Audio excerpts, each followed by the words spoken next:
When we think of food trucks, breakfast is the last thing that's on our mind.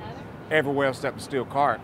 This is Brooklyn's hottest food truck, and they're serving breakfast all day. Here, the egg toast takes center stage where it usually sells out before mid-morning.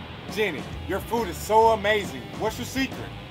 Lots of love and passion. That's what my grandma had when she was younger, Jess, and you can tell it in your food. So how did you get the idea of the food truck as opposed to a restaurant?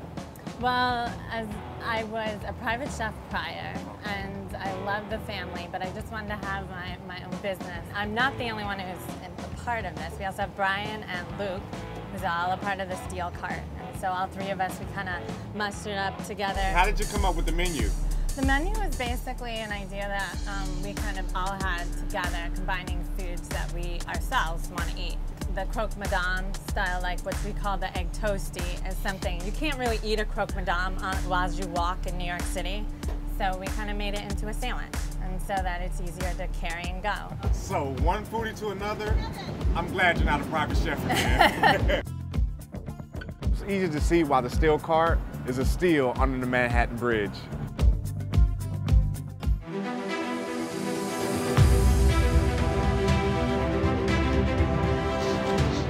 Go anywhere. You guys are the terrific team. Live from Los Angeles, BeTerrific shines the BeTerrific Spotlight on E3, only on the BeTerrific Network. Good morning, everyone. I'm Allison Berger, and welcome to Day 2 at E3, coming to you live from the Los Angeles Convention Center in Los Angeles, California. We are starting the day off really well because we are here with Joe Mad, the creative director of Battlechasers. How are you doing? I'm good. How are you? I'm good. I'm glad we have coffee. We're starting, yes, the day off. Thank you for that, by the way. My pleasure. So let's start from the beginning. Tell me about your start in video gaming. Okay. I originally worked in the comic book industry, and I was a huge gamer ever since I was a kid, and I never really thought about the business of it. I just thought, hey, these are really cool. I never thought about how they got made, much like comic books themselves. But I had a successful career in comics, and so it was just like a fun hobby. I was like a big gamer. But over the years, I would meet people that were like fans of my work at film studios and animation companies and game companies, and they'd be like, man, there's fans on our team, you should come work for us. I was like, work in the game industry. And eventually I had an opportunity I couldn't pass up, and I left comics to pursue games. That was about 15 years ago. And, that's a pretty incredible thing where you can take a fun hobby of yours and make it into what you do for work. It's pretty cool. And the strangest thing is I was actually working on a comic called Battlechasers, which was my creator-owned book. I had done a lot of work for Marvel. And so this was my book, and it was the one that I stopped doing when I got into games. So it's kind of cool now, finally, to be doing a game that's based on that comic book series and returning it to it in a way. So. What was that transition like? It was, the comic itself was really inspired by a lot of the Japanese video games that I was playing at the time, and so the comic already felt like so gamey that when we started to do a game, it was like a natural fit. So it was real easy, actually. Tell me a little bit about the story that is in Battlechasers. So the story of Battlechasers centers around a young girl named Gully. It's sword and sorcery meets steampunk. There's magic and technology. When the story opens, there's a famous legendary hero is missing, and his daughter inherits his gloves, which give her superhuman strength. Everyone wants them. They're like the most powerful weapon in the world, and so she's being hunted, and so she attracts some of her father's friends that protect her. There's a swordsman, there's a wizard, there's a golem, which is basically a robot. So this story had all these crazy elements in it, and basically she's the heart of the story that brings all the heroes together, and then they go on amazing adventures, and she's looking for her father. And in the game Night War, they basically get stranded on an island, and it's separate from the comics. It's a brand new adventure, and they have to basically stop the return of a vampire lord and from rising to power. So what makes the story of Battlechasers different than all the other action games that are coming out this year? Well, I mean, I think it's an interesting mix of characters that you don't see every day. You know, as I mentioned, usually like the Hulk is like the strongest member of the team, but in our game, the little 10-year-old girl is actually like the Hulk trapped in a kid's body. So it's really cool. I have a daughter that's that age, so she loves that the strongest character on the team is a kid. You have like an old man, a robot, you know, a seductive pirate girl. It's a really strange pairing, and the way that the characters interact is really fun. What was it like developing the stories for the characters? You know, it was always a lot of fun just because, for me, I really just work on what I get excited about, and so sometimes, you know, and maybe this isn't the best way to craft a story, I will just like think of like fun moments or like fun interactions that I want the characters to have, and then kind of shoehorn the story to like make that stuff happen. And it's always just stuff that I feel like would be fun for me selfishly to draw.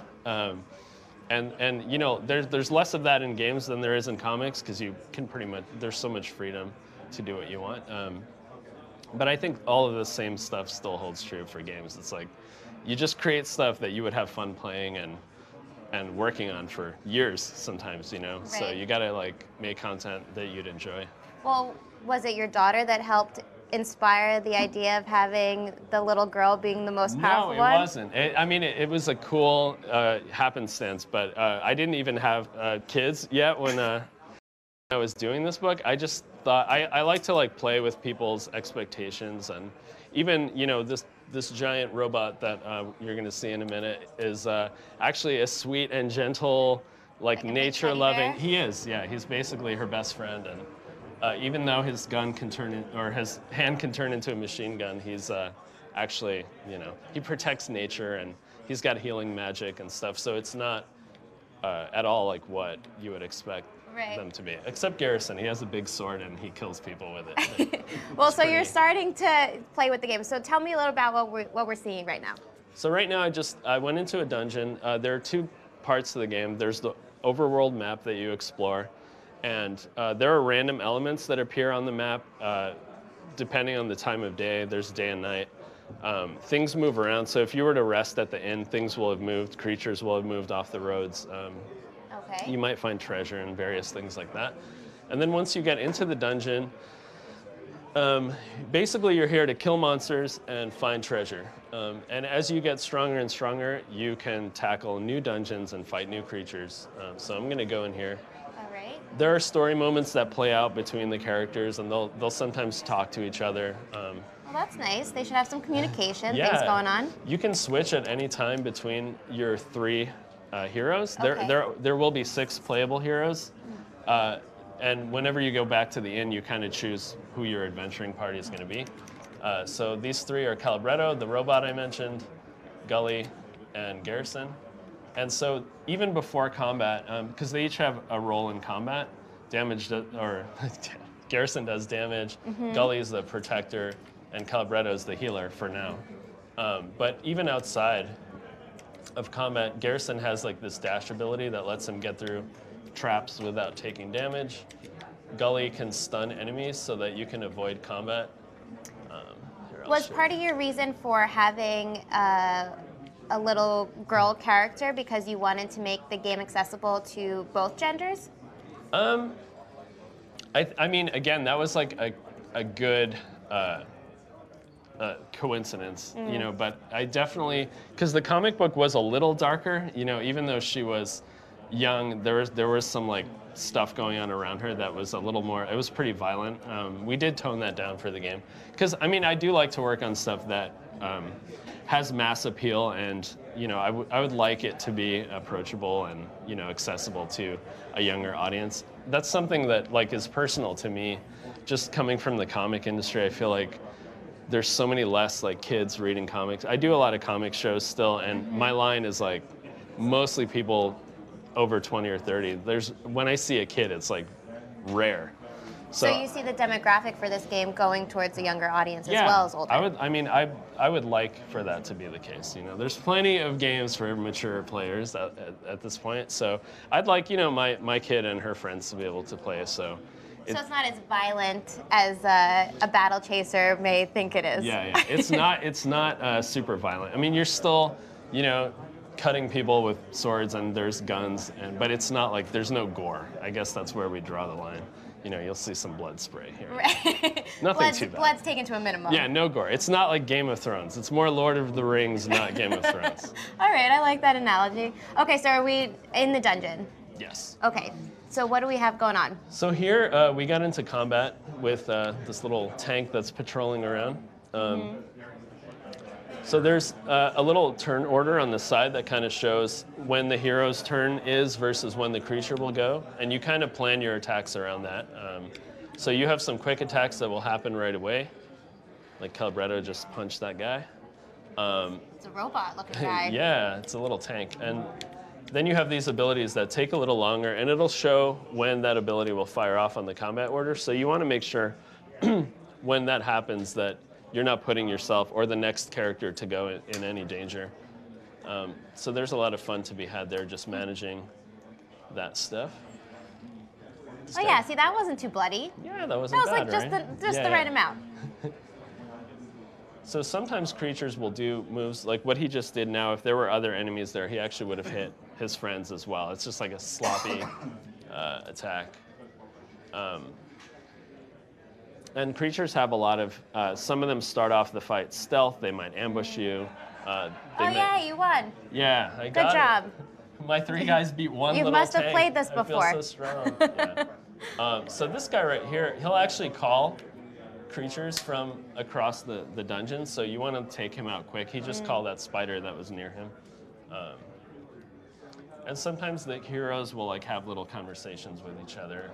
We're still getting a lot of that stuff in Get there. some strategy going. Electrocute you. So yeah, we went for an art style too that was a little more illustrated looking. We tried to blend the 3D characters with the hand-painted backgrounds. Yeah, it's a really cool visual. What was the development process like? You know, a lot of our team has had like a lot of experience on like AAA console games, you know, with all the bells and whistles of technology and stuff. So for us, like it was an easier game to make. It's a little more retro, I guess, as far as like the technologies used to make this game versus, you know, the other games that have like a Hollywood budget at this point. It's like making a full like film production. So for us, we wanted to keep it small, and we purposely built every part of the game to be manageable for our team size. How long did it take? We've been, you know, we went into Kickstarter when we first started this game. So the 6 or 8 months leading up to Kickstarter and the few months after that while we were staffing up, technically we should count that. If you do, it's probably been like 2.5 years. But I like to just count it from like when we had our nearly full team and we were in full development. So I would say it's like 1.5 years. That's a good and amount. We ship October 3rd, so it's like almost done. An exact date. I haven't been getting a lot of exact dates. I know. I'm really honored. Thanks, So Joe. that's like only been a recent thing. Usually we're like, like end of year-ish. But yeah, October 3rd. October 3rd, we can get our hands on the battle. That's right, and it's for Xbox One, PS4, and the Nintendo Switch. We just announced recently. Cool. Switch is cool because it's portable. You can like take it with you, and Right. also PC and Steam. Which do you think is going to be the best one to play on? I can't answer that. That's like giving you an exact date. I can't say that. No. I mean, Well, I got the exact date out of you. Yeah, if you like have, you know, a huge TV, I don't know. If you like to take it on the road with you, you might want the Switch version. Each version, I mean, they'll all be great. How's Okay. that for an answer? That was very political. Yeah. But it's true. I accept. So what's been the response so far this week at E3? It's been great. I mean, the cool thing about it is that, you know, we expected that people who knew the comics would be excited about the game, you know, or hopefully still care since it was such a long time ago. And they do. It's been like overwhelming. And then, but a lot of people are just seeing it for the first time now, and it's like, you know, hey, I wasn't familiar with this, and you know, they leave like feeling really excited, or like they'll say, hey, that was like the surprise of the show so far. So it's been really great because we are making, it's not like, it's a smaller game, you know, so it's not going to get the attention of like AAA like studio that spends millions of dollars on marketing. So we're just kind of this small little game, and you know, we hope it'll do well. But that's okay, because you have a small little person that's the most powerful. We do. That's right. That's good. It's the little things. That is good. I mean, I like that. As a small person, I like that your small person is the most powerful.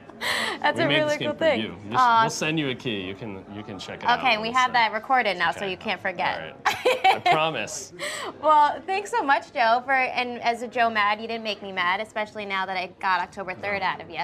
No, Joe Nice just doesn't sound cool. That is like, you know. It's a great way to kick off day 2. Well, thanks so much, and everyone stay tuned because there's so much more to come today at day 2 at E3. Thank you.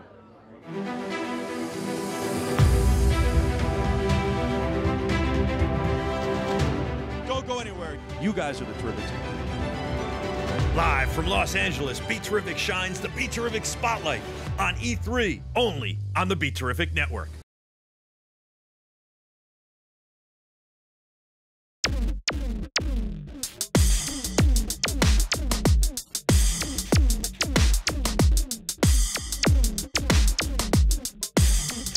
When we think of food trucks, breakfast is the last thing that's on our mind.